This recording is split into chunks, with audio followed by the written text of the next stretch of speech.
এইটা হচ্ছে অন্নপূর্ণা ভান্ডারের অফলাইন ফর্ম। এই ফর্ম আপনি কি করে পাবেন?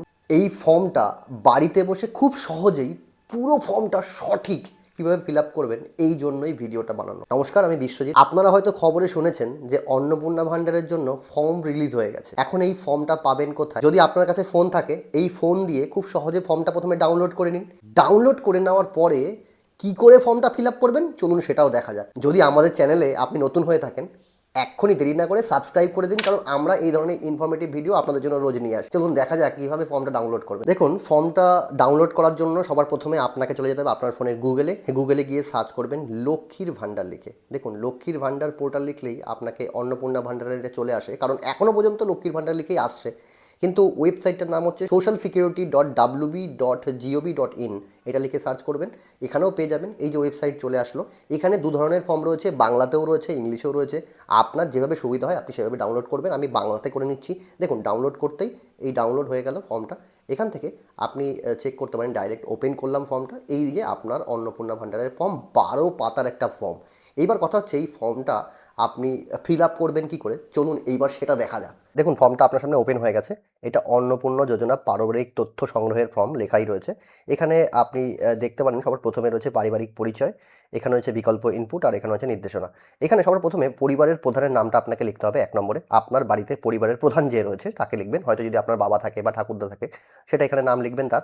এখানে তার আধার কার্ড অনুযায়ী নামটা লিখবেন। দেখুন, একজনের নাম ভোটার কার্ডে একরকম থাকতে পারে, আধার কার্ডে একরকম থাকতে পারে, কিন্তু আপনি যে নামটা লিখবেন তার আধার কার্ড অনুযায়ী যে নামটা রয়েছে সেই নামটা কিন্তু এইখানে লিখবেন। নেক্সট হচ্ছে জন্ম তারিখ। তার জন্ম তারিখ আধার কার্ডে কী দেওয়া আছে সেটা এখান থেকে লিখবেন। এবার জন্ম তারিখ লেখার সময় ধরুন কেউ জন্মেছে 10/12/1970, তাহলে আগে 10 লিখবেন, তারপরে মাস 12, তারপরে 1970 এখানে লিখে দেবেন। ঠিক আছে। নেক্সট হচ্ছে পরিবারের প্রধানের লিঙ্গ, অর্থাৎ পুরুষ না মহিলা সেটা। তারপর হচ্ছে আধার নম্বর, এখানে আধার নম্বর লিখে দেবেন। নেক্সট হচ্ছে ডিজিটাল রেশন কার্ডের আইডি যদি থাকে। আচ্ছা, ডিজিটাল রেশন কার্ড আপনারা অনেকে জানেন, ছোটো যে রেশন কার্ডগুলো হয় সেই রেশন কার্ডের আইডি যদি থাকে এখানে লিখবেন, যদি না থাকে সমস্যা নেই। পরিবারের সদস্য সংখ্যা, ধরুন আপনার পরিবারে 3 জন সংখ্যায় রয়েছে, তাহলে 3 এখানে 3 লিখে দেবেন ডাইরেক্ট। ঠিক আছে। এখানে সংখ্যায় লিখবেন এটা। ঠিকানা, আপনার অ্যাড্রেস এটা এখানে লিখে দেবেন। যোগাযোগ নম্বর, আপনার যে কন্ট্যাক্ট নম্বর রয়েছে, বিশেষত পরিবারের প্রধানের আধার নম্বর এবং মোবাইল নম্বর সেটাই দেবেন, যেটা আধার কার্ডের সাথে লিঙ্ক রয়েছে যে নাম্বারটা পরিবারের প্রধানের, সেটাই এখানে দেবেন। নেক্সট হচ্ছে নাম, জন্ম তারিখ, লিঙ্গ, পরিবারের প্রধানের সাথে আপনার সম্পর্ক, আধার নম্বর। দেখুন, সবার প্রথমে এই যে এটা ধরুন আপনার বাবা, যে পরিবারের প্রধান হচ্ছে এটা আপনার বাবা। ঠিক আছে। বাবার নাম আপনি এখানে লিখেছেন। এবার প্রথম প্রথম সদস্য আপনি আপনার বাড়িতে, কথার কথা, বা আপনার মা, তাহলে আপনার মায়ের নাম এখানে লিখতে হবে। নেক্সট হচ্ছে জন্ম তারিখ। আপনার মায়ের আধার কার্ডে যে জন্ম তারিখ রয়েছে সেই জন্ম তারিখটা এখানে লিখবেন। এখানে আপনার মায়ের এখানে ফিমেল লিখে দেবেন বা মহিলা লিখে দেবেন। এখানে পরিবারের প্রধানের সঙ্গে সম্পর্ক। এখানে দেখুন, পরিবারের প্রধানের সাথে সম্পর্ক বলতে আপনার মা, আপনার বাবার নিশ্চয়ই কি হয়, ওয়াইফ হয়, পত্নী, তাহলে আপনি এখানে পত্নী লিখতে পারেন। ঠিক আছে, এইভাবে লিখতে পারেন। এবার কথা হচ্ছে এইখানে কি আপনার মায়েরটাই তো অন্নপূর্ণা ভাণ্ডারের জন্য আবেদন করছেন, তাহলে এখানে হ্যাঁ করবেন। নেক্সট সদস্য নাম্বার 2, এখানে যদি আপনার নাম হয়ে থাকে, যদি আপনারা 3 জন হয়ে থাকেন, তাহলে প্রথমে তো আপনার মায়ের নাম লিখেছেন, আগে আপনার বাবার নাম লেখা হয়ে গেছে, এখানে আপনার নাম লিখতে পারেন, আপনার জন্ম তারিখ, আপনার লিঙ্গ, এই সমস্ত কিছু ফিল আপ করলেন। এবার যদি কারোর পরিবারে বেশি সংখ্যক সদস্য থাকে, তাহলে এইভাবে কিন্তু আপনি এক এক করে লিখতে পারেন, এবং পরিবারের প্রধানের সাথে তার কী সম্পর্ক সেটাও কিন্তু প্রত্যেকটা জায়গায় লিখতে হবে। নেক্সট হচ্ছে পরিবারের প্রধান এবং পরিবারের সকল প্রাপ্তবয়স্ক ব্যাংক অ্যাকাউন্টের নগদ। এই যে দেখুন, এটা পরিবারের প্রধানের ব্যাংক অ্যাকাউন্ট নম্বর, মানে আপনার বাবার ব্যাংক অ্যাকাউন্ট নম্বর থাকবে, ব্যাংক অ্যাকাউন্ট নম্বর এখানে দেবেন, এখানে ব্যাংকের নাম দেবেন, এখানে আইএফএসসি কোড দেবেন। এইভাবে প্রত্যেকটা সদস্যেরও কিন্তু আপনার এইভাবে করতে হবে। ঠিক আছে। আর বলেছে ডিবিটি ক্রেডিটের জন্য আধারযুক্ত লিঙ্ক ব্যাংক অ্যাকাউন্ট, যেই ব্যাংক অ্যাকাউন্টের সাথে ডিবিটি লিঙ্ক করা আছে সেইটা কিন্তু আপনাকে এখানে দিতে হবে, প্রত্যেকের ক্ষেত্রে সেম। নেক্সট হচ্ছে এপিক। দেখুন, ভোটার কার্ড নম্বর, এখানে এইচওএফ এপিক নম্বর, মানে যে পরিবারের প্রধান তার এপিক নম্বর সবার প্রথমে বসবে। নেক্সট হচ্ছে বিধানসভা ক্ষেত্র ও অংশ নম্বর, মানে আপনার কোন বিধানসভা এবং পার্ট নম্বর কত আছে সেটাও কিন্তু দিতে হবে। নেক্সট হচ্ছে পরিবারের সদস্য নাম্বার 1, মানে যদি আপনার মায়েরটা থাকে মায়ের দেবেন, তারপরে যদি 2 নম্বরে আপনি থাকেন আপনারটা দেবেন সেমভাবে। নেক্সট হচ্ছে বিভাগ। দেখুন, আপনার যে বিভাগ রয়েছে, মানে আনরিজার্ভ রয়েছে না ইডাব্লিউএস রয়েছে না তপশালী, এসটি, ওবিসি যেটা আছে সেটা আপনি সেট করে দেবেন। ধরুন এখান থেকে আপনি আনরিজার্ভ, তাহলে এখানে আনরিজার্ভ যেটা আপনার জন্য রয়েছে সেটা কিন্তু এখান থেকে করতে হবে। নেক্সট হচ্ছে রেশন কার্ড। দেখুন, আপনার ডিজিটাল রেশন কার্ড আছে কি নেই সেটা এখান থেকে করতে হবে। যদি ডিজিটাল রেশন কার্ড বলতে যে ছোটো রেশন কার্ডগুলো হয় সেগুলো যদি থাকে হ্যাঁ করবেন, অথবা না করবেন। নেক্সট হচ্ছে যদি হ্যাঁ হয় তাহলে কী ধরনের রেশন কার্ড সেটা করবেন। দেখুন, যদি আপনার রেশন কার্ড থাকে আপনি এখানে হ্যাঁ করলেন। এবার রেশন কার্ডের উপরেই দেখবেন লেখা থাকে AAY, PHH, RKSY1, RKSY2 এরকম দেখবেন লেখা থাকে, এইটাকে সিলেক্ট করে নেবেন। নেক্সট হচ্ছে পরিবারের রেশন দোকান থেকে মাসিক রেশন তুলছেন কিনা। দেখুন আপনি যদি রেশন তোলেন তাওই হ্যাঁ করবেন, যদি না তোলেন তাহলে না করবেন। বাড়ির ধরন, আপনার বাড়িতে 3 বা তার বেশি পাকা ঘর রয়েছে, যদি থাকে হ্যাঁ করবেন অথবা না থাকবেন।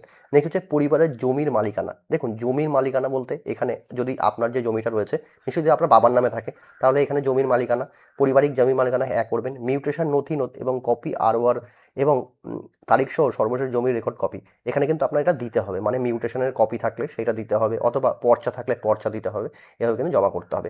নেক্সট পরিবারের সকল সদস্যের মোট জমির পরিমাণ। দেখুন পরিবারের সকল সদস্যের মোট জমির পরিমাণ, দেখুন যেই জমিটাতে আপনি রয়েছেন বা যেই বাড়িটাতে আপনি রয়েছেন হয়তো আপনার বাবার নামে লেখা, ধরুন সমস্ত জমি মিলে আপনার 5 কাঠা জমি রয়েছে, ধরুন আপনার 8 শতক জমি রয়েছে, তাহলে এখানে 8 করে দেবেন। নেক্সট হচ্ছে যানবাহন, আপনি কোনো রকম মোটর চালিত যান বা 4 চাকা আছে কিনা, হ্যাঁ অথবা না এখান থেকে আপনি উল্লেখ করবেন। পারিবারিক ভিত্তিক সদস্য স্বাস্থ্য বীমা, কোনো রকম স্বাস্থ্য বীমা রয়েছে কিনা সেটাও এখান থেকে দেখবেন। যদি আপনার থাকে, একজনের থাকে তাহলে একজন করবেন, যদি দুজনের থাকে দুজনের করবেন, অথবা যদি সবার থাকে সেভাবে কিন্তু আপনি এখানে করে দেবেন। নেক্সট হচ্ছে পেশা, কোনো সদস্যের আয়কর দিতে হলে তাকে হ্যাঁ করবেন অথবা না করবেন। পরিবারের সদস্য প্যান কার্ড, দেখুন আপনার পরিবারের সদস্যদের প্যান কার্ড যদি থাকে তাহলে হ্যাঁ করবেন অথবা না করবেন। এবার HOF মানে যে হেড অফ দ্য ডিপার্টমেন্ট রয়েছে, মানে আপনার বাবার প্যান কার্ড থাকলে প্যান কার্ড নম্বরটা এখানে বসিয়ে দেবেন। নেক্সট হচ্ছে আপনার প্যান কার্ড থাকলে আপনার 2 নম্বরে নাম দেবেন, মানে আপনার নাম লিখবেন, তারপর আপনার প্যান কার্ড নম্বর, আপনার মায়ের নাম, আপনার প্যান কার্ড নম্বর, এভাবে কিন্তু বসিয়ে দেবেন।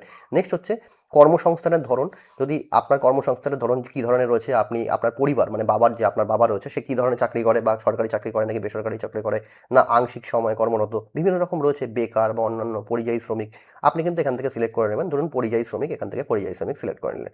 এভাবে কিন্তু নেক্সট হচ্ছে সদস্য, ধরুন আপনি রয়েছেন, আপনার মা রয়েছেন, তাহলে এইগুলো যারা যারা কাজ করছেন সে কী ধরনের কাজ করছেন, 1 নম্বর সদস্য কী কাজ করে, 2 নম্বর সদস্য কী কাজ করে, এরকম কিন্তু প্রত্যেকজনই এভাবে সেট করে নিতে হবে। নেক্সট হচ্ছে পরিবারের শিক্ষিত প্রাপ্তবয়স্কদের সংখ্যা। ধরুন এখানে পরিবারের প্রধান সে শিক্ষিত না অশিক্ষিত সেটাও এখান থেকে করতে হবে।